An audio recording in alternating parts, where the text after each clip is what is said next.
Good afternoon, everyone, and a warm welcome from me to this event to formally launch Dr. Amina Isat Das's new book, Muslim Women's Political Participation in France and Belgium, which is published by Springer as part of the New Directions in Islam series.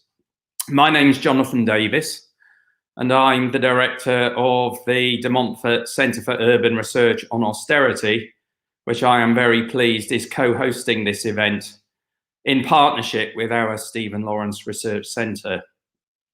I'm honoured to be chairing this exciting session, so let me move on without any further ado to introduce our panellists.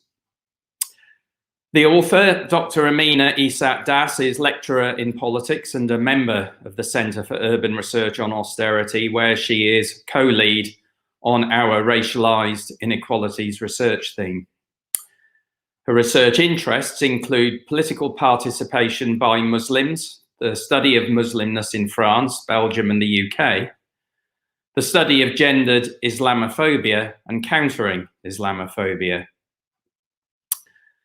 Our first panelist, Dr. Kanetta Hammond-Perry, is director of our Stephen Lawrence Research Centre, and she's reader in history.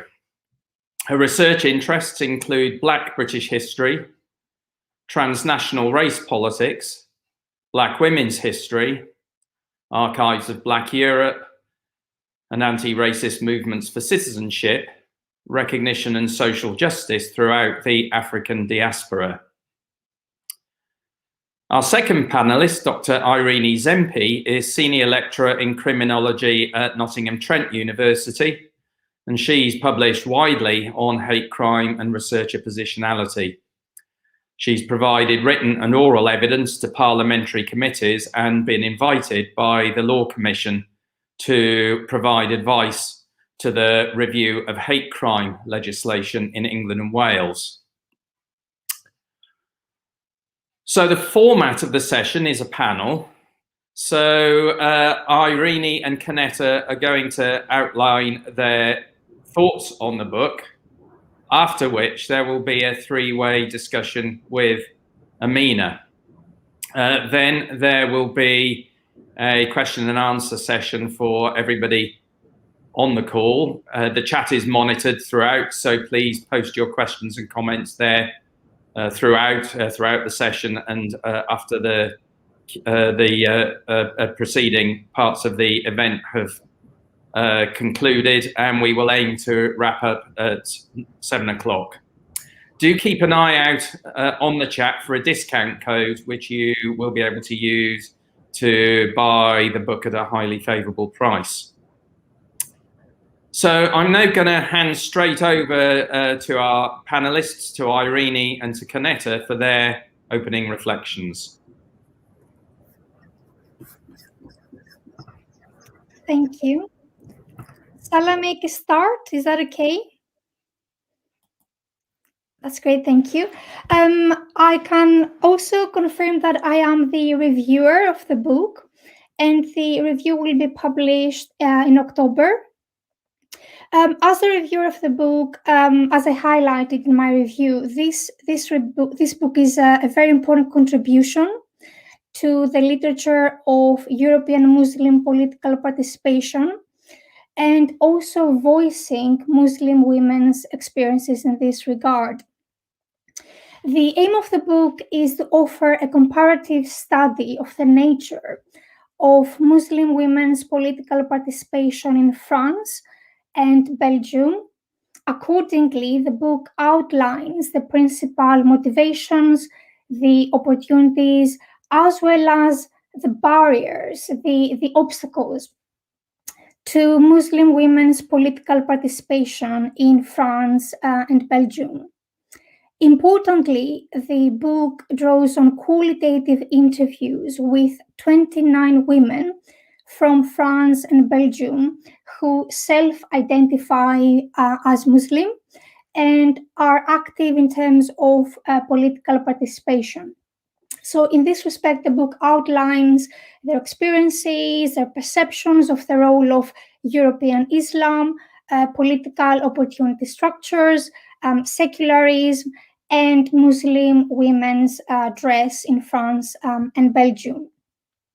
Importantly, in addition to Muslim women's qualitative accounts, the book provides the reader with an analysis of the structures and the norms in place in each case, and that really provides a comprehensive understanding of the factors that define the nature of Muslim women's participation in France and Belgium.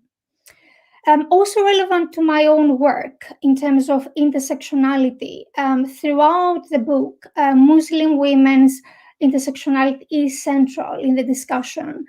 The book draws on Muslim women's intersectional identities in order to demonstrate the interplay between their identities with the context-specific factors which are relevant to each case. For example, in terms of shaping their experiences and outcomes with regards to political participation. For example, as chapter 4 outlines in terms of the structures in place that might be seen as barriers, some women are forced to take the headscarf off or wear a headscarf in some cases that might be seen as culturally appropriate.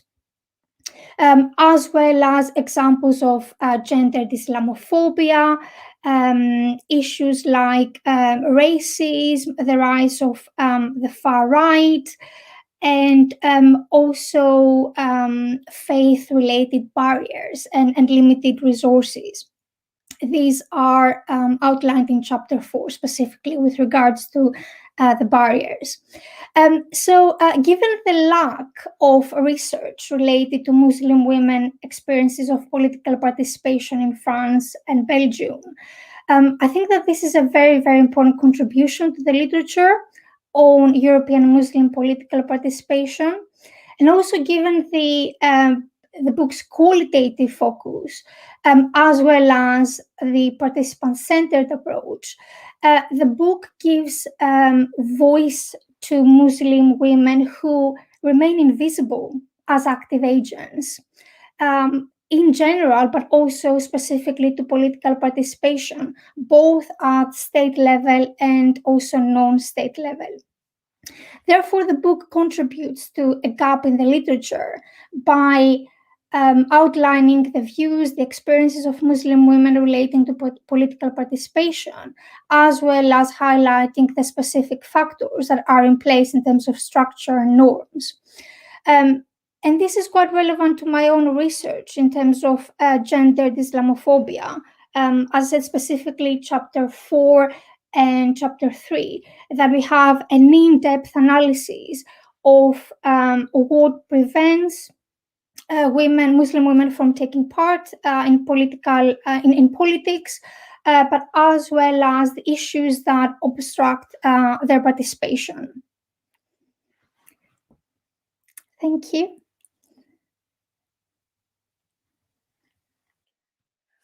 Hi, again, thank you, Irene, for that contribution. I'm looking forward to the continued conversation. And I just have a few just brief remarks as a kind of starting point in terms of reflecting on the book. There are really several key questions that I think are driving Amina's study of Muslim women's political participation in France and Belgium. But I think at the heart of the work is a drive to understand what motivates Muslim women to participate in what I would argue are more formalized, legally recognized political spaces. And I think in the book, Amina is very explicit about sort of thinking about particular types of political spaces that are sort of legible, particularly in terms of kind of that more formal legal structure. And so thinking about their participation in these spaces and what factors facilitate and obstruct opportunities for political participation and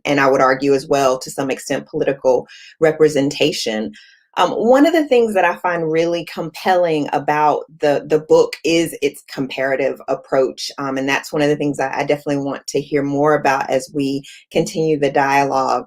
I think it's a really sort of fruitful and important framework to think about some of the questions that she's asking and posing in the book. And I think it's through the comparative approach that we're really sort of honed in on the importance of context. The book, I think, is a real reminder that the context of our inquiries really matters. Amina shows us that ideas about what it means to be Muslim, the place of Islam in society, and state-sponsored myths about multiculturalism, egalitarianism, universalism, and secularism have been shaped in different contexts, and oftentimes shaped at times contentious notions about what she describes as this contested idea of European Islam or Muslimness in Europe. And this sort of unfolded in different ways in France and Belgium. And it's really through that comparative approach that we're able to kind of see that at work in different ways, and how it's sort of shaping these routes into political participation for the women who are at the center of her study. I think one of the other things that's really exciting to think about is through Amina's work, we're able to see how Muslim women develop different strategies to navigate in the political sphere in response to differing articulations of gendered Islamophobias, particularly through the politics of dress, as Irene has sort of mentioned. Not only dress, but also adornment, and how they actively attend to the ways in which their bodies will be seen and read publicly. In the French context, there's attention to the ways in which, a decision about wearing or not wearing the headscarf, or retreating to safe spaces, or also managing the visibility of coverings through, sort of wearing something like a beret as part of a way in which one is adorning oneself. And I think those are really, compelling arguments to kind of unpick and sort of think about the motivations and how those strategies of participation are sort of being shaped through the ways in which women are thinking about how their bodies make certain ideas about Islam, about what it means to be Muslim, legible. And I think that that's really important to show that in terms of how it's playing out in these different contexts against these different backdrops. The last point that I'll just sort of raise in these opening comments for me, again, as Irene has highlighted, I think at the core of this study is the approach to kind of using interviews, Amina's approach to using interviews that really allow us to hear the perspectives and experiences of Muslim women on their own terms to some extent. And I just want to kind of share one of the quotes that really spoke to me as, kind of leading the Stephen Lawrence Research Center, but also engaged in these broader questions around justice. And there's one quote from a French interviewee. She begins, "There were inequalities all around me. I had a choice. Either I do what everybody else does and try to continue to have a normal daily life, or I could do something to change things." This interviewee goes on to say, "Justice in my career, in my religion, and in my political engagement in my religion, it is what God wants, justice for humanity. And in my political engagement, it is about justice. That means to help people out of poverty, to improve education, justice. That is really what motivates me. And I get that from my religion."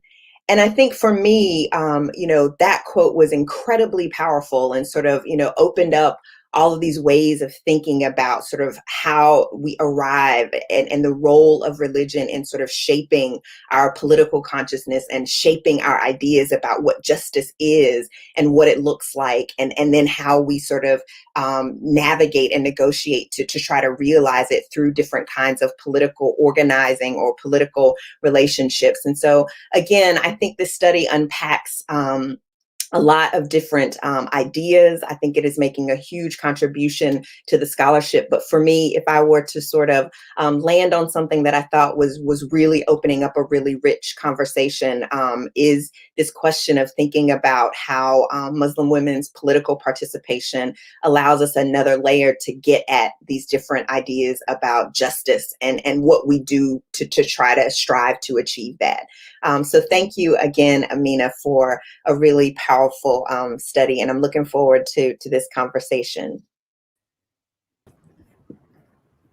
Thank you ever so much, both, for your comments. It'd be really interesting to hear any further questions that you might have and really begin our discussion around the book. So I can just kind of begin, just to kind of give us a sense of, the why behind this study, or how you arrived at this study. So why choose to study Muslim women's political participation and the particular forms of political participation that you focus on? So I guess one of my key motivations, and coming as someone who is specialized in Francophone Europe and Francophone European politics, one of my key motivations was really about reframing what is understood by Muslim womanhood. And I looked to the sort of literature on Orientalism, like the work of Said. In particular, we see the figure of the Muslim woman constructed as, hypersexualized, submissive, oppressed, voiceless, without agency. And increasingly, with the proliferation of the securitization narrative, we see Muslim women taking on this position of threat. And I know, and many of us who are engaged in this type of research around those sort of racialized, gendered individuals, we know that there's a far more complex and nuanced picture that exists behind the scenes. And it's a complex and nuanced picture where, in this case, Muslim women have agency, and that they are diverse and they have voice. And this is something that we should inquire and that we should look to understand and develop a deeper awareness of. This is really one of my principal motivations for studying Muslim women and Muslim women's political participation, just really challenging the dominant narratives that exist around Muslim women. How do you define political participation in the book? So very briefly, I use Marco Martiniello's typology. I adapt his typology of immigrant participation in the Belgian sphere. But what did that mean in terms of who I spoke to? I spoke with women who, as you mentioned, self-identify as Muslim women, but participated in politics. And their politics ranged from being engaged in sort of supranational activism. I spoke with members of the European Parliament. I also spoke with national representatives, and that would be in the two houses. Both France and Belgium have bicameral parliaments, in the two houses of the French and Belgian parliamentary systems. Given Belgium's federal makeup, I also spoke with those involved in federal politics, but then also more local, regional governance and grassroots activists, trade union activists as well. So really quite a broad spectrum of political participation. I didn't really want to narrow down what it should mean for these individuals. I really wanted to be driven by the women who I was speaking to themselves. One of the things that I didn't look at that would really constitute an active form of political participation was voting. I opted not to look at voting given the differences that exist in terms of the legal frameworks around voting. So in Belgium, voting is compulsory, and you have about 88% turnout, generally speaking, at the polls, whereas in France, it's not legally compulsory to vote. So you have that disparity existing already. So this was one of the factors I didn't look at. But in terms of the nature of engagement, I tried to keep it as diverse as I possibly could. Yeah. I know we talked a little bit already about, why study Muslim women's political participation, but why look at it within the context of France and Belgium? I'm really curious about why you chose those two contexts to explore some of these questions. So I guess in part it comes down to sort of my own research trajectory and career. So I do specialize in Francophone Europe more so that felt like a natural fit to me. Why France and Belgium? Why the comparative element? I do adopt sort of comparative theory, trying to do it with a sort of decolonial lens, more so, not taking things on face value. But why the two cases? So really, when I began to think about this research, there were two very stark examples that really resonated with me. So in Belgium, in Brussels, the now former Brussels regional parliamentarian Maïnour Özdemir was the first woman to stand in European politics, in representative politics, whilst wearing the headscarf or hijab. Naturally, she faces and has continued to face some degree of mediatization and focus on her outward appearance, focus on her body, which is often the case with Muslim women. But it was nothing in comparison to what I was seeing going on in France. So around about 2011, there was a case that made national headlines in France. It was the case of a lady called Ilham Moussaïd standing in Avignon with the far left party, a very far left party, the Nouveau Parti Anticapitaliste, the new anti-capitalist party. So really, this is already a fringe party.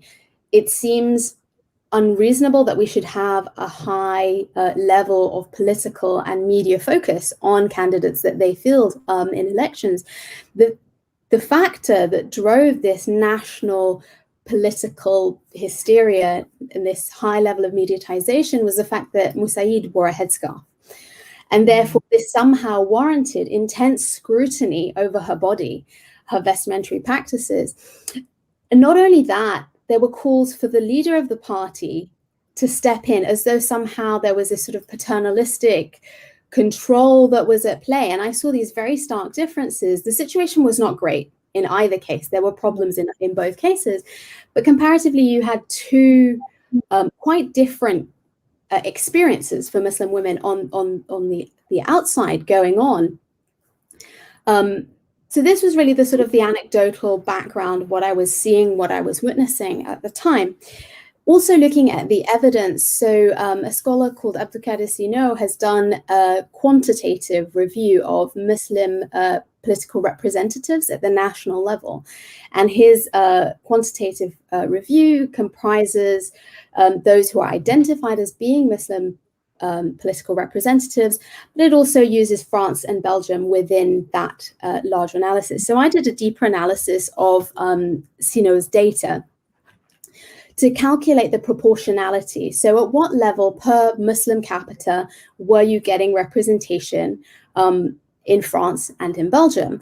And these were the two most extreme cases. So we often think about Belgium, especially Francophone Belgium, being a bit of an extension of France, but in fact, there are huge differences when we think of representation of marginalized individuals. So if we think of that proportionality, in Belgium, at the time Sino collected his data, there was a 1 to 1.35 representation of Muslims. So it's an overrepresentation, proportionally speaking. And this has been confirmed by scholars like Zibou, who've done more in-depth analyses of smaller areas, particularly she focuses on the Brussels capital region, but it's something that's seen time and time again in the limited research that exists on Muslimness in Belgian politics. Whereas in France, where you've got arguably the largest European Muslim population, the proportional rate of representation was 1 to 0.07. So it was massively underrepresented. Muslims were massively underrepresented in France. And again, we have the idea that these two cases could be somewhat similar. We have a cultural leakage or influence from France to Belgium in particular, but we have this enormous difference in terms of Muslim representation. And really, I wanted to know, why was this the case? Why does this happen? And sort of applying a comparative political focus, but also looking more broadly at the normative factors that exist in both contexts.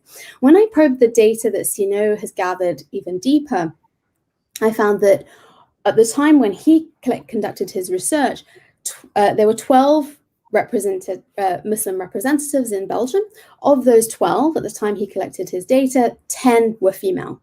So 10 of 12 were female. It's a huge proportion within this minority group. So even the female representation in Belgium was still over 1 to 1 ratio there. In France, where you've got a very limited representation, proportionally speaking, 3 out of the 5 representatives were female. So there's something about the intersection of the racialization as Muslims, ethnic difference, but also gender that was at play. And I really wanted to understand, why were these things, why were these statistics here? Why did we hear the anecdotal evidence in the two cases? Was it really as stark and as different as the initial study might indicate? Fantastic. Amina, could you tell us a little bit more about the research methods? I know we sort of mentioned it before, but if you could outline a bit more, how did you go about studying Muslim women's political participation? So very briefly, I conducted qualitative interviews with empirical fieldwork with those who identified as Muslim women and identified as participating in politics. Why did I conduct interviews? One of the main reasons was the gap in the field. There isn't necessarily as much qualitative evidence around Muslim women's voice, particularly in relation to politics. And I'm mindful of this absence of Muslim women's voice in the literature, but also the political context, the legislative context, the normative context. We're given this image, this dominant narrative that constructs Muslim women as these oppressed, voiceless individuals. But then we have political discussions, legislation being put in place that completely ignores the plethora of Muslim women's voices that exist out there. And I felt that if I were to take the time in my research, using the skills that I had, to really try to bring some of these voices out and to foreground and to showcase exactly those nuances, the complexities of Muslim women's engagement, I felt that this would go somewhat to some way to combating and countering the dominant narratives we hear around Muslimness and gendered Muslimness in particular. Part of my research as well, I adopt a feminist standpoint theory approach. So really, I'm interested in interrogating my own positionality within the research. On what lines am I an insider? On what lines am I an outsider? Who has access to these voices? How can you bring good and showcase and foreground and bring justice to these ignored and marginalized voices? So I'm not French or Belgian, so that was definitely an outsider thing. But being a woman of color, a Muslim woman of color, there were different facets of my identity where we had things in common. And I know that I'm very fortunate to have had the opportunity to speak with these Muslim women who participate in politics in ways that other people might not have been able to do so. So I recognize that privilege, that they gave me their time, that we had the space to speak about the sort of the nature and their experiences of politics. But yeah, broadly, I conducted 29 interviews with Muslim women in France and in Belgium, and the focus was really on self-identification as a Muslim woman, self-identification as participating in politics as well. And then from that, I try to use as many of the quotes as I can within the book to really bring forth some of those experiences in ways that some of our research doesn't always get to do. So I recognize how lucky I was to be able to do that. Yeah, I was just going to say, just sort of drawing a bit more from that, that idea of actually, featuring the voices of women as part of the analysis. So the book is kind of organized with 3 analytical chapters that are looking at the motivations, opportunities, and barriers for Muslim women's political participation. But, if you were to say, sort of based on your work, what would you say motivates Muslim women to pursue, participation in these more formal political arenas where the idea of Muslim womanhood is not something that is often, something that would actually not have the people that are being discussed and legislated and part of the political debate would actually not have them, at the table at all. What would motivate women to actually want to enter into those spaces that I would argue are really constructed, particularly in France. And I think it really comes through in much of what you talk about in France, very hostile spaces. So what would you say, is that motivation around that? So really, in terms of the motivations, I think one of the things that struck me was that the motivations to participate in politics were as diverse and as varied as the women themselves. Within that chapter, I try to look at what really differentiates these women from other women who participate in politics. And I figured that it was their Muslimness. So Muslimness as a differentiating factor. So I wanted to understand, did anything around this Muslimness and their hybrid identities, did that motivate them to participate in politics? So some of the work that I did around understanding their motivations was to understand whether there was an impact of Islam within the two contexts, broadly referred to as European Islam. So in the French context, when I tried to inquire about this, I was met with perhaps as a Brit, what we might not expect, understanding that hybridity to talk about Muslimness in France, or an Islam in France, or an Islam of France, was met with a little bit of shock, perhaps, but also a little bit of frustration. One of the interviewees, she describes it as a McDonaldization of Islam. To have an Islam of France is to have a McDonaldization, a commodification of Muslimness and Islam in France. And she goes on, she says, if a French Islam is created, it's going to be an accomplice of the imperialist state. And this really got me thinking, this is very questions about Muslimness in France and about hybridity in France. It's twofold. On the one hand, understanding this differentiating factor as a motivating factor must be understood in the French context within the context of French assimilationist norms, right? To be French, one must fulfill a very strict, narrow set of criteria. So the idea of hybridity that exists within, for example, in the UK, but also more so in Belgium, it doesn't necessarily exist in the same way. And to talk about this hybridity in the French context evoked a colonial memory for many of the women I spoke to, many of whom didn't directly live through colonization, but were the descendants or their parents had lived directly through it. And the idea of this imperialist state. When I think about this, I think about the indigenous code, the indigénat in France and the French colonization of Algeria, whereby, and I think it resonates with events that are going on in France today, whereby there were differentiating controls, different controls placed on different Algerians. Remember that those in the colonized French world weren't all the same. They were ethnically different, but also religiously different. There was a marking out of Muslimness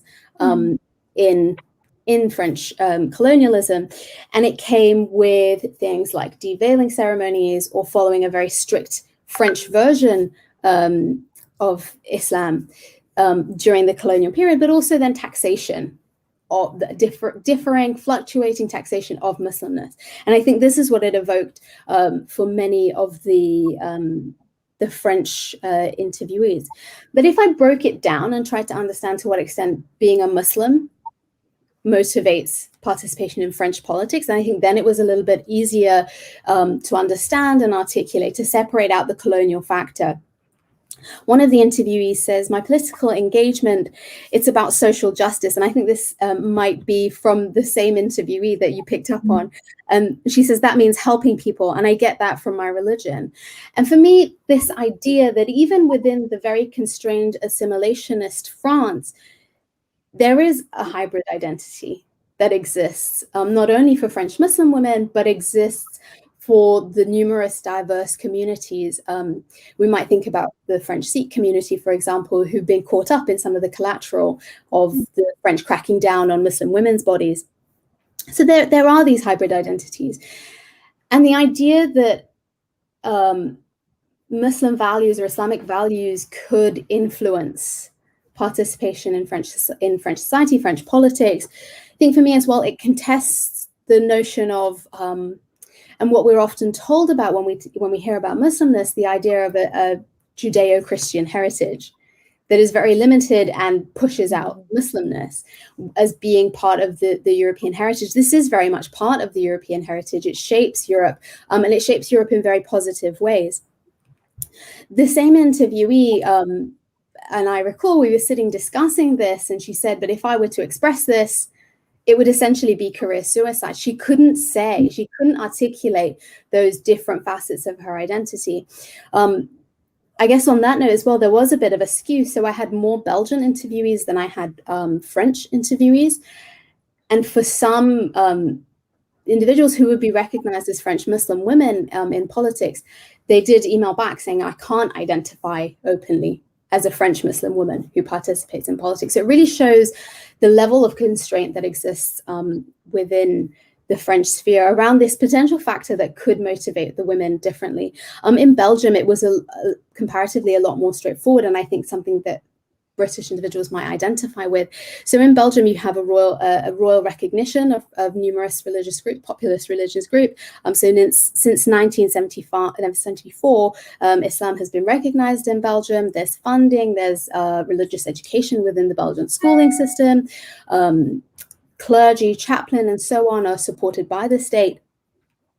So you have a bit more of an understanding that there could be space for Muslimness within the Belgian context. This doesn't mean that there isn't overt discrimination against Muslim women in Belgium or Muslimness in Belgium, but there is a little bit more space for hybridity. And one of the interviewees says, at the beginning, I used to think that my political participation was the same as that of everyone else. But then one day I realized we combine Muslim values, which are universal, and European values. And that's when I became very, very proud. So in fact, this hybridity of identity, although it might construct barriers, as we might discuss later, it actually is a source of pride and positive contribution. So it challenges a lot of the ideas that circulate around the place of Islam in Europe or the place of Muslimness in Europe. And I think challenging that dichotomy that we see employed, particularly within far-right discourses. Beyond all of that, in terms of their broader motivations to participate in politics, they were shaped by the nature of engagement that they were pursuing. So sometimes it would be social identification. But then I used Hands Beyond the Self book to kind of help me understand this. There were also more altruistic motivations around social justice, and really then their experience, and that other people might not necessarily have to experience the same sort of things that they have. So in terms of experience, there are two particular examples that spring forth from the French context. So one of those being here, I can just look at the quote now, really pinpoints their age, the time in which they became involved in participating in French politics. One of the interviewees says, in 2002, it was my first year of high school and it was the election year. And if you remember, in France, Jean-Marie Le Pen advanced to the second round of the presidential elections. That was quite a shock for my generation to see Jean-Marie Le Pen at that level. And we actually went out onto the streets and participated in demonstrations to call people to vote for Jacques Chirac and to be a barrier to the far right in France, to prevent them from being heard, them being the far right. So you have this catalyst of their experience and them not wanting other people to go through that, but also to limit the spread of injustices and inequalities in the French sphere. Another one that I think we might talk about a little more later, another interviewee says, so I began to participate in politics around 2002, 2003, at the time the headscarf affairs began. I began to participate in an organization. It was formed to fight against the law that was going to be voted in March 2004. I was an active member of many organizations. We were like the antithesis of Ni Pute Ni Soumise, which is a very well-known organization in the French context, but one that tends to speak out against Muslim women's freedoms and particularly their freedoms of dress. So that very much the experiences that they go through motivate them to become engaged in politics. One of the things I saw in both France and Belgium was, and this is something that exists in the literature on political participation more broadly, was the idea of efficacy. So whether it was your experience or things around social justice or groups with whom you specifically identify, the women in both cases were very much aware that this would be fruitless if they were not effective. One of my interviewees says, when I look back at my political engagement in the French political sphere, at one point I'd become so deeply disappointed and I couldn't see how I could change things by my being involved in a political party. And then I just decided, don't waste your time. In fact, that was a realization. So I said to myself, in fact, we can change things, but we don't need to be at that level, state party politics. You see, on the contrary, there is more of an impact in the long term via engagement at the non-state level. So the idea that one could shift the nature of one's engagement, but it would have to be one that was meaningful and effective. So really quite broad. Quite shaped by their Muslim identities, but also their identities as women, their identities as often coming from racialized groups or younger people. In terms of finding opportunities to political participation in both contexts, where did these women find these opportunities? So in terms of the opportunities, this is where I do a bit more of an analysis of the political opportunity structures and looking at the more formal examples in France and Belgium. So really, political opportunity structures are typically characterized as being open political opportunity structures, which are more, which tend to have more space for a wider representation within politics, or closed structures, which are then comparatively more limiting. So the French political opportunity structure, if we're to compare and contrast it with the Belgian political opportunity structure, is definitely comparatively more closed. It's majoritarian in nature. There's around two key effective sides, or parties. There are some inclusion measures. So whilst you have the dominance, and we see this replicated in many other political structures, you have the dominance of often whiteness, but also middle class, socioeconomic status, a certain level of education, a certain level of privilege persisting. In France, there are some measures to try to push that, to change that balance, particularly along the lines of gender. So there's a gender parity bill that's been in place since 2001. In France, that was met with a great deal of hostility. And there's discussions as to whether or not it's just a tokenistic move away from that sort of typically structurally white and structurally male representation. One of the key areas I found in terms of opportunities for Muslim women in France to participate in politics was around the loi d'association, so the law of association, implemented in 1901. So it was the idea that rather than being involved in state level politics, they could find associative engagement space, that, you know, that if the formal limited, then there was space to do something themselves. In Belgium, it's comparatively more open, and that's down to it being a proportional system, proportional political system, but also the federal constitution of Belgium, that it's made up of these competing regions or different regions.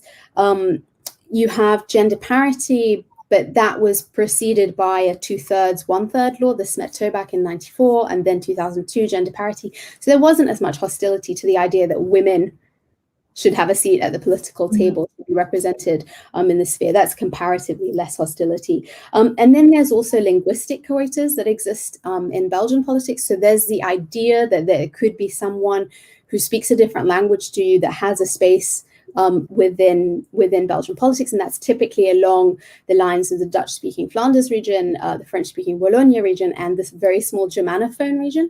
So there is an idea that there could be more diversity along gendered lines, as ethnic lines, as well within Belgian politics. And then, as I mentioned, compulsory voting. This shapes the opportunities that Belgian Muslim women encounter to participate in politics, really can be described as ethnic minority vote seeking. So the idea that you have a proportional list-based system and everybody must vote, and they have a D'Hondt calculation, so everybody must vote, then these minoritized individuals become influential figures. They can swing key votes. We have smaller discussions around that in British politics, but it's definitely more influential in the Belgian context.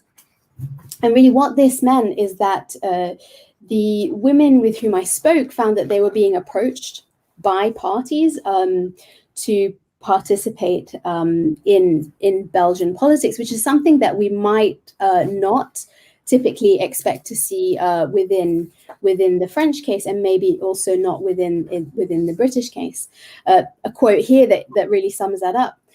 An interviewee says, "A woman from the political party CDH came looking for me. She asked me, 'What do you think of the political situation? Would you like to change it?' And so on. She said to me, 'Oh, you are interesting. You have a good profile for a future candidate. You must come and see me. Come to CDH. We need you.' So the idea that there was a particular image or profile that these Muslim women had, they were women, they could fill parity requirements. They could also secure or swing ethnic minority voters, racialized Muslim voters. They suddenly occupy something of value within the Belgian political system. So one of the ethnic minority factor, another interviewee says, the fact that I have a foreign background, that played a big role, because if I'd been in a different area, maybe in another town, I wouldn't have been elected. But in this town, there are lots of Turks. Muslim Turks. So inevitably that played a part, that helped. So this individual found a space by being of a Turkish background in a predominantly Turkish constituency to then be elected. Beyond that, not just gender and ethnicity or Muslimness giving the opportunities or creating the need to include these Muslim women. The D'Hondt calculation method, so they have proportional lists in Belgium, and voters can vote for precisely who they want to vote for on the list system. So it's not necessarily the top two that we might see in other lists. And this interviewee says, so in effect, the party placed me badly, 18th. And initially, the party only had 2 seats. So you're either in the top 2 or you won't have any chance of succeeding. Personally, I was 18th on the list. So I worked really hard. I campaigned lots. And I had the 3rd highest score. And the party won a 3rd seat. So I was elected. So because of that particular makeup of Belgian politics, perhaps accidentally, you see Belgian Muslim women securing representative roles within Belgian politics. And for me, this sort of nuanced analysis that I was able to look at in the book, in that section, really puts into question discussions around Muslim entryism to politics, the notion that Muslims only come into politics because, they're trying to take over. The idea that actually parties, as part of their power securing strategies, are inviting Muslims to participate in politics. It puts into question some of the ideas that we might have around Muslims and political engagement. Yeah. So you've talked a little bit about some of the things that are kind of facilitating that political engagement. Could you say a bit more about some of the kind of things that are presenting barriers and limiting that political participation in both these different contexts? Yeah, I think I could potentially talk about this all day. Potentially that was the biggest section of the book, and obviously to cut it down for word counts. One of the key factors, particularly in the French context, was the national debate around laïcité. Very loosely translates to secularism, but secularism doesn't really hit the nail on the head if you want to think about the nuances within secularism in the French context. So very broadly, in terms of history, laïcité sort of emerges within sort of Enlightenment philosophy. It's first mentioned in French law in 1905, and it's supposed to ensure a philosophical but also a political separation of faith and state. And at that time, it would have been the Catholic Church that was intended to be separated from political power. It's supposed to ensure neutrality of the state and the powers that be, and it's supposed to ensure freedom of faith for French citizens and people within France. You have the right to practice your faith, and that's more broadly represented again in sort of European law. But there tends to be general consensus, both in the literature, but also with the women with whom I spoke, that this is not necessarily, we're not necessarily seeing this 1905 Enlightenment philosophy, freedom of faith type movement around laicity anymore. It's very much enshrined within the national imagination and identity. It's central to Frenchness. But now it's more about, and it's described as a combative laicity. It's a laicity that exists in opposition to French Muslimness. It is employed as a means of implementing gendered Islamophobic legislation, but also creating national hysteria around particular bodies within society, often Muslim women's bodies in society. So clear examples of that would be the 2004 Loi Stasi, the Stasi law, which is justified against a backdrop of laicity. And it talks about not having ostentatious faith symbols. That's incredibly vague, but ostentatious faith symbols in schools. And then you find that certain faith symbols are permitted, but apparently the hijab or the headscarf is too ostentatious, and therefore these young girls who wear it must be removed.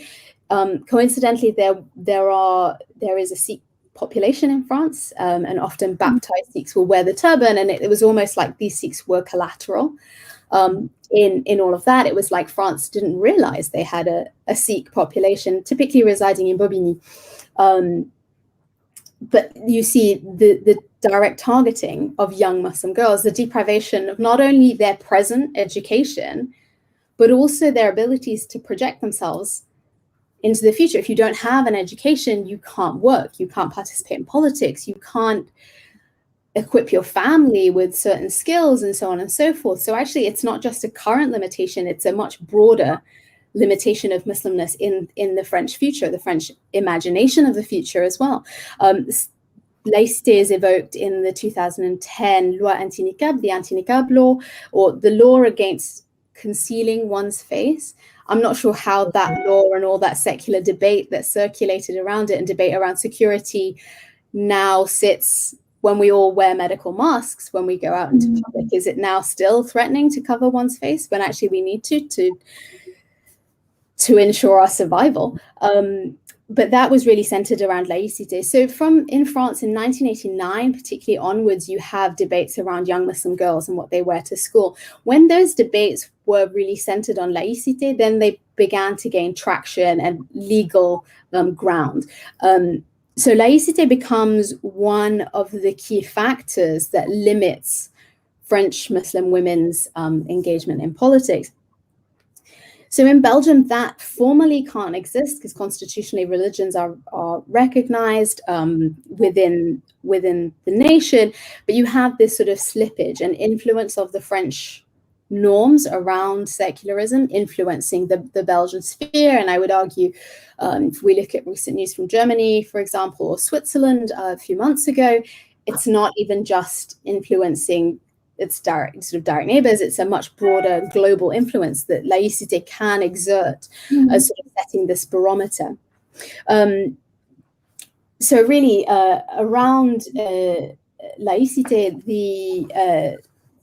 the French interviewees, as I mentioned, they recognize this evolving nature.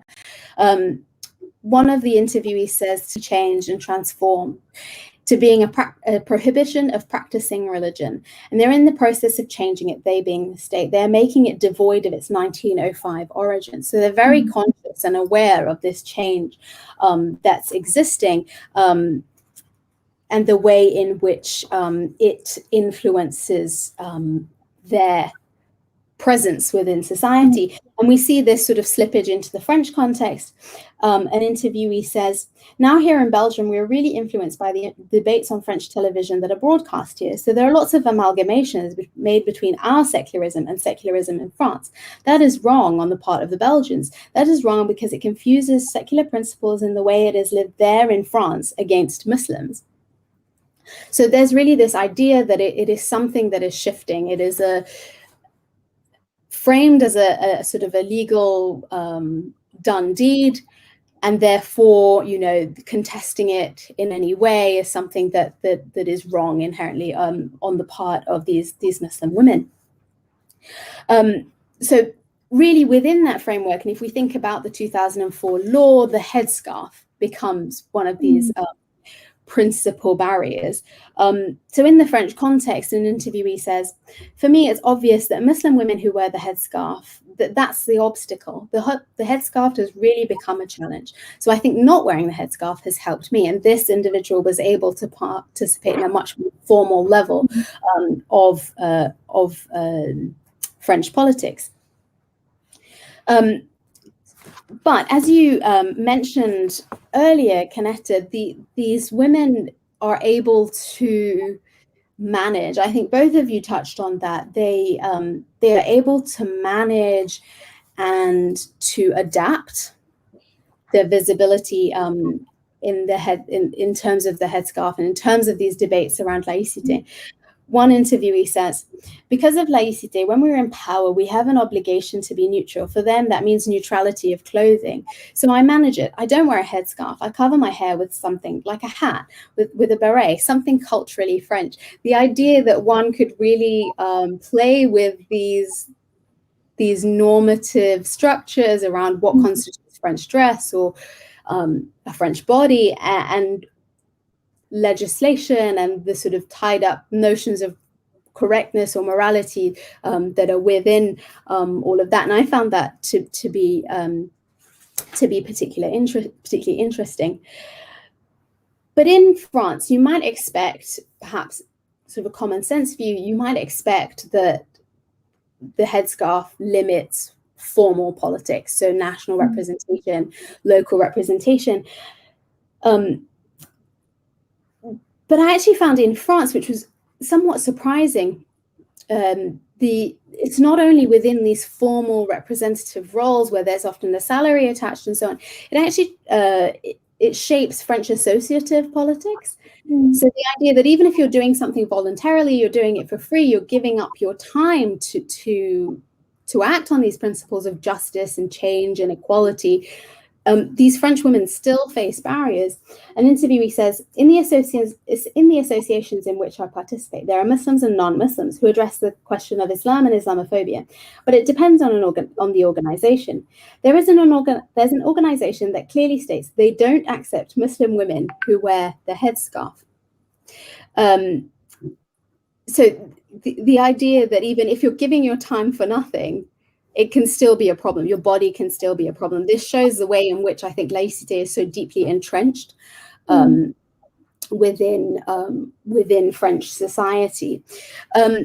This definitely has an influence. So the idea sort of around dress and so on, it definitely has an influence in the Belgian context.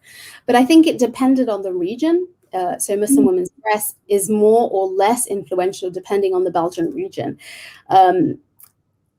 So this reminds me of the case of Leila Azouzi, who continues to be an effective political agent, but less so in Belgian local politics where she encountered issues.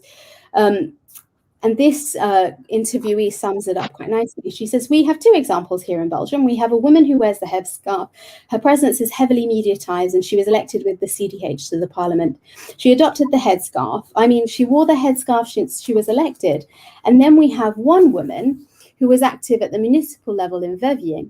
She was elected without a headscarf, and then she put it on. She was excluded from the party. That was also in CDH. So there's this kind of shifting. And the first example is talking about Mahinur Özdemir, who stood in the Brussels region, where there's a much higher concentration of Muslims.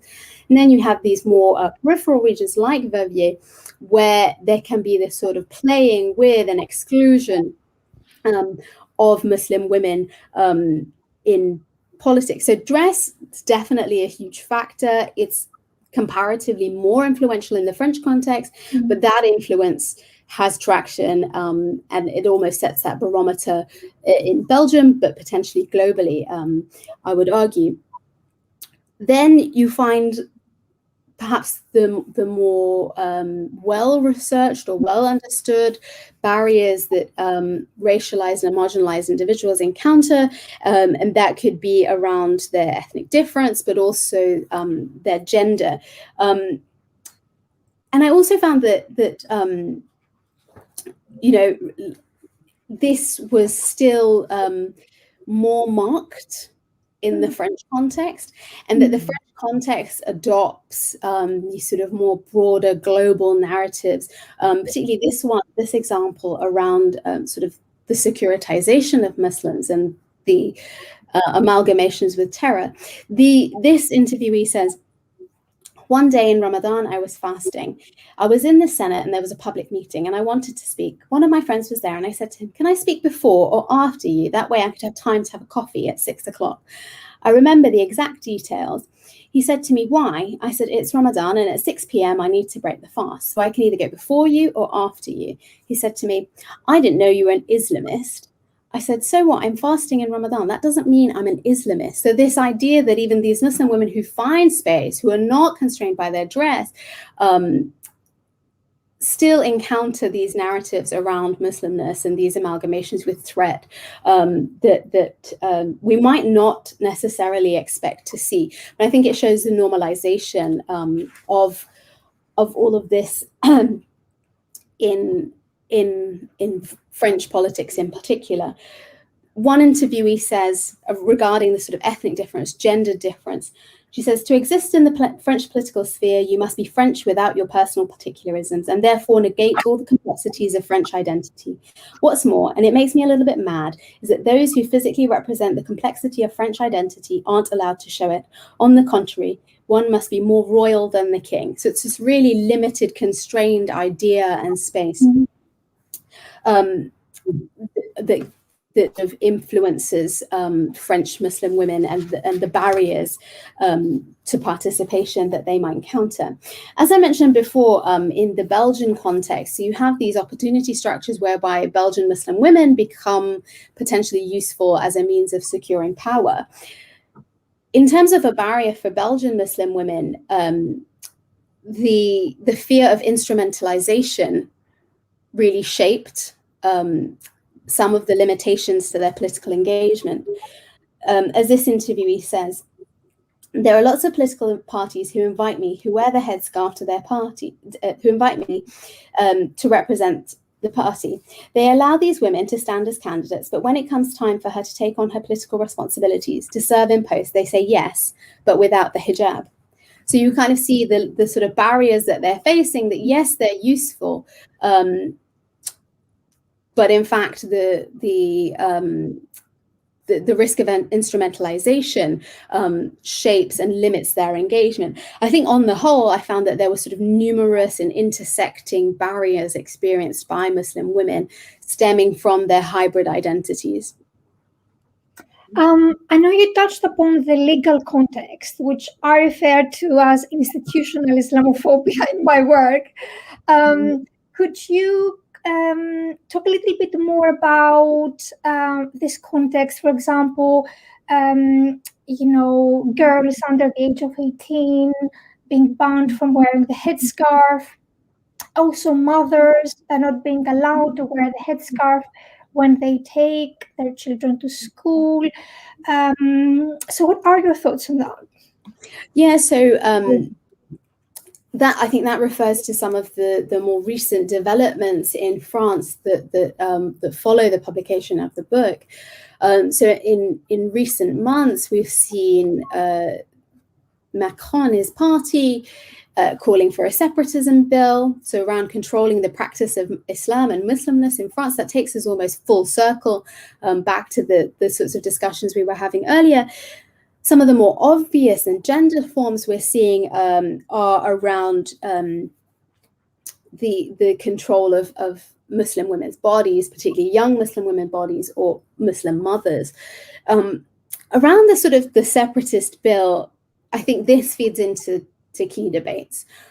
It feeds into securitization narratives, and that the idea that Muslimness must be regulated, that Islam must be regulated and is other within the European context. But one of the key things I think is important to remember when we talk about the securitization narrative is that it might be Muslimness that is initially being controlled within the European sphere, but in fact it limits wider societal liberties. It limits freedom for most citizens. The second thing that feeds into the separatist bill that's being discussed in France at the moment, for me, is around history. And I think history is crucial. If we want to understand the present, we must look to the past. In the very recent history in France, so prior to Sarkozy being the prime minister, the president of France, he created the Conseil Français de Culte Musulman, the French Council of the Muslim Faith. This was something whereby Muslims on the ground didn't identify with this, didn't agree with this. Those co-opted very much towed the party line. They promoted a view of what French Islam must be like, in line with what the state deemed to be acceptable. And I think it feeds into these good Muslim, bad Muslim narratives. So this is the recent history. You have these structures of control that are implemented. And I must say that the CFCM, when I was conducting the research, they had no women representatives. And I think that speaks volumes around the issues at play. And that's against the secular backdrop, right, where French faith and state are supposed to be separate. The more long-standing history for me is rooted in colonialism and the indigenat, the sort of codes, the legislated codes to regulate Muslimness. So I think here, and I talked about that taxation, the fluctuating taxation on Algerian citizens who were colonized. For now, if you're found to be in contravention of the separatist bill, there is a proposed €70,000 fine. So who defines all of this? It's incredibly arbitrary, but you see this monetary control also being exerted on Muslimness. And I think there are similar financial controls on the niqab bill, for example, the face veil bill. So this is a kind of recent and longer standing history around the separatism bill. Around the hijab controls, the new hijab controls, these are very much not new. So there's been, in the recent history, there's been long-standing debate around women, Muslim women mothers who go to pick up their children from school or participate in school trips. So you've got activist organizations that are participated in by Muslim women, but also non-Muslim French women, around sort of groups called Maman Tout Égal, Mothers All Equal, who've been active for a very long time. You have things like the Châtel Séculaire, the bill prohibiting women previously. So this is really like, it's been going on for a while. The controls of young Muslim women, for me, one thing that really is quite contradictory, I think, in all of this. So in France, the age of consent is 15. So we know at 15, people have autonomy and agency to do with their bodies as they please. Why then, until 18, you can't cover your body? This smacks of hypocrisy, contradiction. It's paradoxical. It doesn't make sense. And I think for me, it shows that this is not about liberating, and I use Spivak a lot in my work, the idea of the white man saving the brown woman, right? It's not this. It is about demonizing Muslim women's bodies in societies. And then I think back to the colonial context where you had, under the Indigenous Code, you had things like deveiling ceremonies, posters that would circulate, "Are you not beautiful? Remove your covering," right? So somehow if one covers, it's a sign of not being beautiful or not being quite right. And I think of Fanon, and I was reminded of this recently in an event I participated. Fanon writes about Algeria in his chapter Algeria Unveiled. He writes, "The Algerian woman who sees without seeing frustrates the colonizer. The European faced with an Algerian woman wants to see. He reacts in an aggressive way before this limitation of his perception." And I think here, if we think about the racialized Muslim, the Muslim woman in France is the new Algerian woman in colonial France, right? And I think that her body, her covered body, frustrates. Here it's the European, now it's the French state is frustrated. She is not complying with what the French state deems to be civilized. And we think about that civilizing mission that underpinned French colonialism. So here, where you have the racialized Muslim figure that is quite frankly frustrating and annoying the state. And I think that their very existence, and something that really struck me through the book, through conducting the research, their existence is resistance. That they are incredibly resilient women, and that their existence is a decolonial act, right? It is sort of pushing in the face of what the state says they should or shouldn't be. It's contradicting all of that, and I think for me that's incredibly powerful. So yeah, I think the new discussions, sort of 2020, 2021, they're definitely not new. In France, it's just a changed nuance. It is long rooted. It is part of if we think about identities being constructed in reflection of the other, this is just a continuation of the construction of the French identity. Just really quickly as a follow-up to that, I love Irene's concept of institutionalized Islamophobia, and particularly in terms of thinking about how policies are operating, to have this disparate impact through a kind of lens of egalitarianism, and all of the, that it's sort of not explicitly this, but we know what the impact is all about. But do similar policies exist in the Belgian context? Yeah, so since the publication of the book last summer, Belgium has federal politics. You have federal policy in Flanders and Wallonia. There were bans on Muslim women wearing the headscarf in HE. So at the same time, Belgium was experiencing its own Black Lives Matter protest in conjunction and sort of solidarity around all of that. And this is before we even begin to think about the Belgian atrocities in the Congo, Rwanda, Burundi, and so on.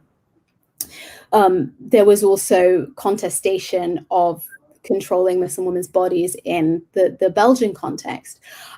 Since the book is published, the bill has been overturned in Wallonia, but still persists in Flanders. And then you have very local policies at the university level saying, we won't uphold all of this. And sometimes I do think, even if this sort of legislation is overturned, or you have local contestation at sort of local institutional contestation, I think the damage is already done. It's introducing the idea that this is normal within Belgian society, let alone French society. I talked about the 2004 law. So in France, you have the Stasi law, which talks about ostentatious faith symbol. In the Belgian context, where constitutionally religions are recognized and you have religious education provision, for example, in schools, you have in Verviers the local governance saying ostentatious faith symbols are banned. So at a very, very local level, you're getting these replicas. So France and now Belgium, they don't exist in silos. They're very much part of this globalizing gendered Islamophobia, but also, the broader racialized, gendered prejudices that we increasingly encounter. Fantastic. Thank you, Amina. Shall we take some questions from the audience? I know I do have another burning question, but we can cover that later if you like. My question is about the impact upon the UK context. But shall we cover that later maybe? Shall we take some questions from the audience first? Yeah, sure. I think Jonathan's going to join us as well. Fantastic. Okay, well, thank you very much for a really quite gripping discussion, which I've enjoyed very much. We have some questions.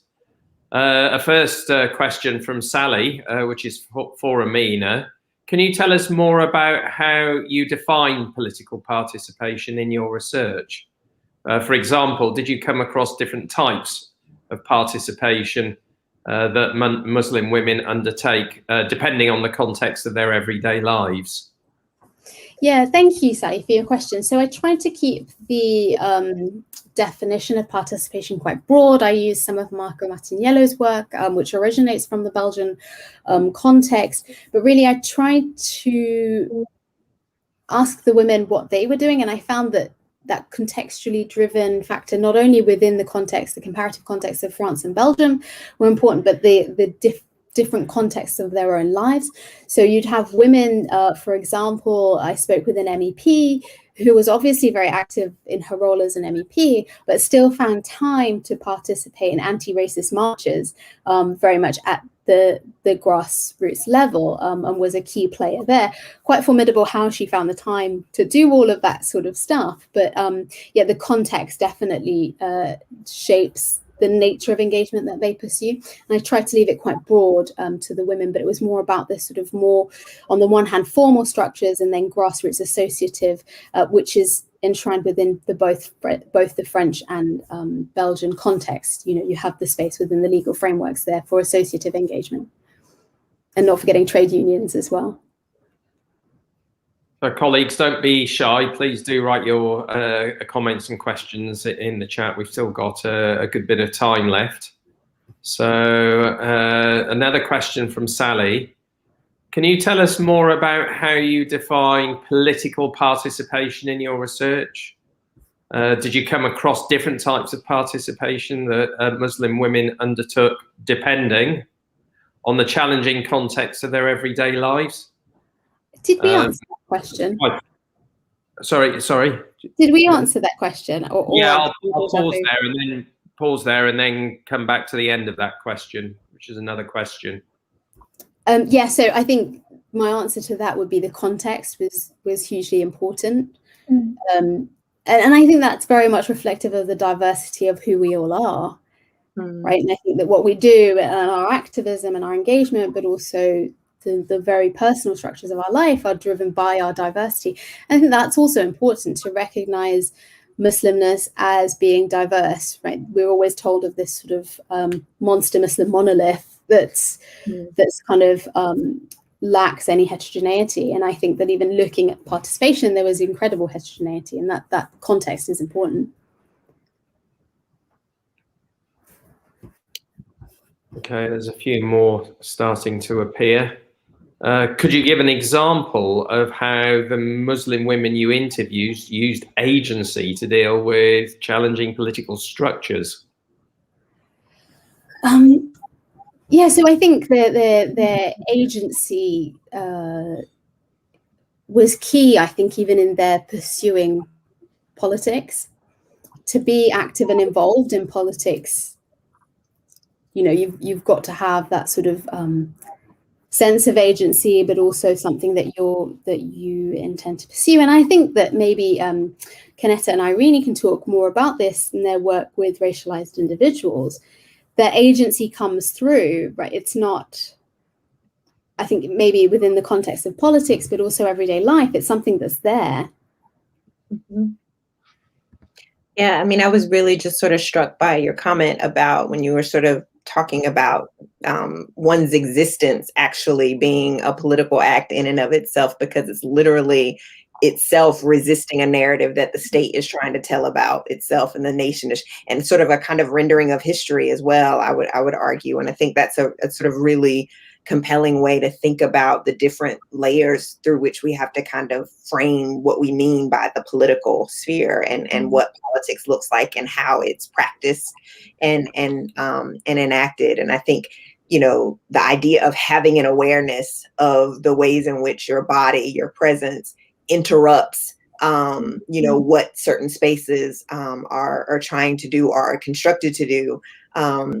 You know, again, those are part of the joined up ways in which, you know, and those oftentimes aren't disconnected from, which I think your study brilliantly shows, disconnected from the ways in which, you know, people think about their motivations for entering more formalized, legally sort of visible political spaces. So, like I said, that was really compelling. There was one example as well where someone was, you know, sort of telling a story about listening, you know, that politics was around them all, you know, growing up. Like, you know, they, you know, remembered listening to discussions amongst their parents, and, you know, that sort of, when they were sort of talking about their narrative into a much more formal political space. So again, I think, you know, the everyday, right down to one's literal existence and everyday survival is not sort of disconnected, and it's I would find it difficult to disaggregate all of those things. But I think your study also shows that in the ways that the women themselves sort of frame these narratives about what political participation means. And also, I think that these women refuse to be silenced, and they adopt specific strategies to overcome the barriers, the obstacles, and they are very successful in doing that. And I think they're really, really empowered and real models, not just for the Muslim community, but for all women. Because some of these barriers are not just about, being Muslim, and then you talk about intersectionality in your work. It's about age as well, for example, which came across in terms of barriers. So yes, they refuse to be silenced, and they use agency in terms of finding strategies to overcome any barriers, and they successfully do that. I think that's something I found really interesting, the idea that they wouldn't be stopped by these barriers, the idea that they would continue because what motivated them far outweighed anything that anybody or any state or any legislation could tell them. And really, the idea of justice, as Kanetta mentioned before, I think that was so powerful and humbling as well.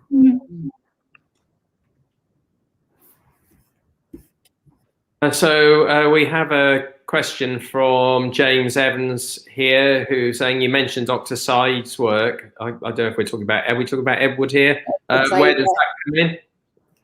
Yeah, so I think I find a lot of Said's work hugely influential in the way in which he challenged the Orientalist framings of what constitutes otherness, but also what constitutes Muslimness.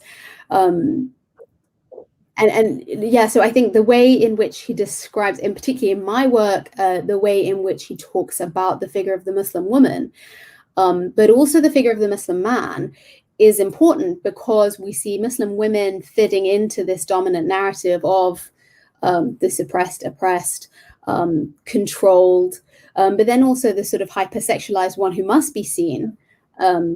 We see all of that playing out, but then we also see this, and I talk about it in the book, almost like the woman paradoxically occupies this controlled position that Said talks about in the Oriental figure. But then she also occupies the position of threat, which was typically, and sort of Orientalist approaches, was reserved for males, right? So, and I think that then we tie it into current policy, it's really into securitization, that the threat of Muslimness must be controlled.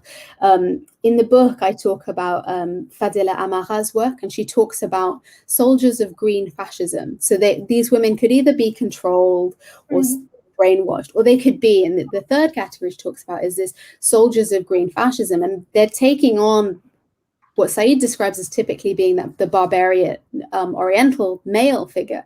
You see that the Muslim woman slips into this as well, and it's very paradoxical. It doesn't make sense that one could be voiceless and without agency, but then also pose violent threat to the well-being of society. And I think it shows then, the foundations of it all, they start to crumble, the way in which gendered Muslim figures are constructed.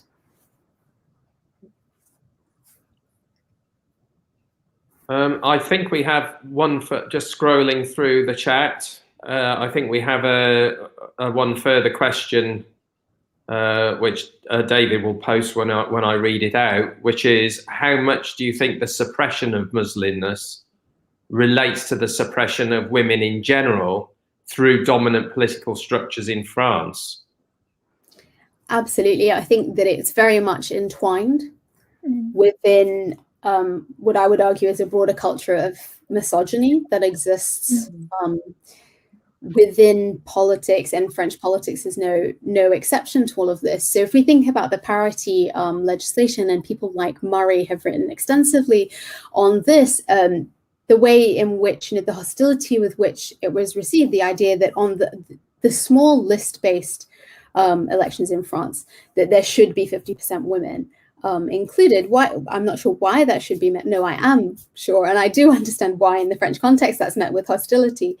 But the very fact that it was, and then the analysis that Marie's done afterwards around, the extent to which this was just tokenism. So was the inclusion of women just something that France had to do? So I think very much in France, it is part of the broader cultures of misogyny. And I think there's this growing work that looks at those intersecting lines of racialization, faith, and also misogyny. I'll do a little plug now. Irene and Dr. Jo Smith have a book forthcoming looking at misogyny and hate crime, that in which I have a chapter that I sort of begin to unpack some of this crossover with sort of broader misogyny and the specific type of gendered Islamophobic misogyny that Muslim women face. But I would say very much it ties into the broader culture of less acceptance of women's voices, even within the French sphere.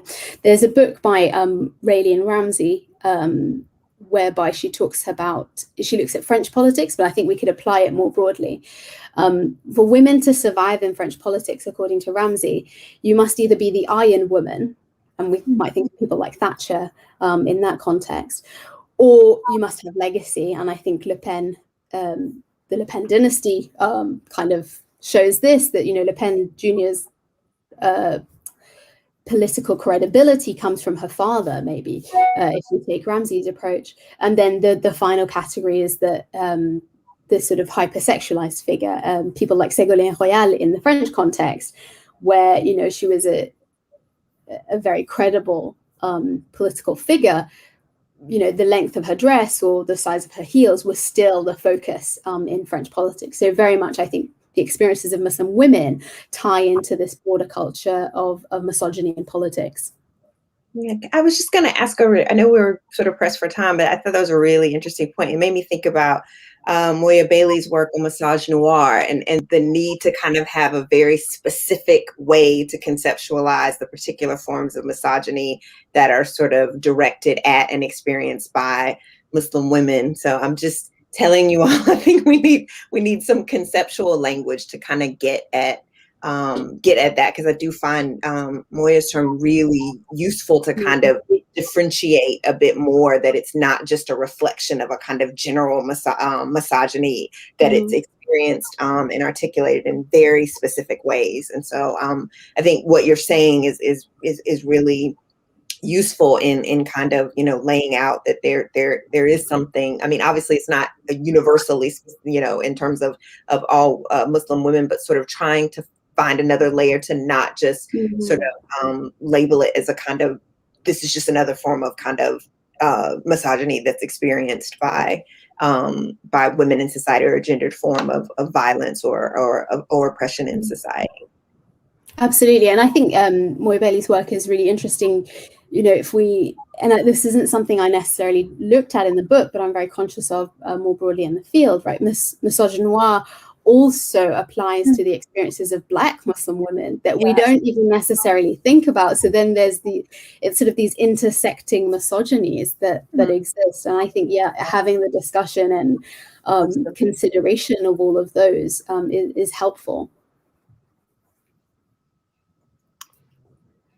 Okay, with apologies to James that we haven't been able to get to his second question, I think we now have to sadly wrap up as we're reaching our 7 p.m. deadline. So I would just like to thank Amina very, very much for speaking so knowledgeably and powerfully about her fantastic research.